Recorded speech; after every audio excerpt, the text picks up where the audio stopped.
হরে কৃষ্ণ, রাধে রাধে। কেমন আছো সবাই? আশা করি ভালো আছে। এই দেখো, এই যে বাস্কেটটা কিনেছিলাম এটাকে আজকেই গোছাবো, তাই তোমাদেরকে দেখাচ্ছি। এই বাস্কেটটার মধ্যে শীতের সমস্ত পোশাকগুলো আমি গোপাল সোনার রেখে দেবো। নিচে প্রথমে একটা গামছা মতো পেতে নিয়েছি, আর এই যে দেখো সোয়েটারগুলো সব আমি একে একে গুছিয়ে রাখছি।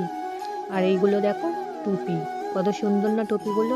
গোপাল সোনার সমস্ত জামা কাপড়ে কিন্তু খুব সুন্দর হয়।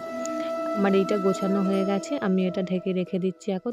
এবারে আমি বড় বাস্কেটটার মধ্যে তার গরমের যত জামা কাপড় আছে সবগুলো রেখে দেবো। চলো, এই দেখো এখানে 3টে আসন আছে, আর এই যে পুটলিটা দেখেছিলে তোমরা, এর মধ্যে সমস্ত জামা কাপড় রেখে দিয়েছিলাম। আমার নিজেরই খুব খারাপ লাগছিল যে পুটলিটার মধ্যে রেখেছি বলে, তাই এই বড় বাস্কেটটার মধ্যে গোপাল সোনার সমস্ত গরমের জামা কাপড়গুলো রেখে দিলাম। গোছানো হয়ে গেছে। কেমন লাগলো ভিডিওটা? গোপাল সোনার জন্য জামা কাপড় রাখার বক্সগুলো কেমন হয়েছে অবশ্যই তোমরা জানাবে।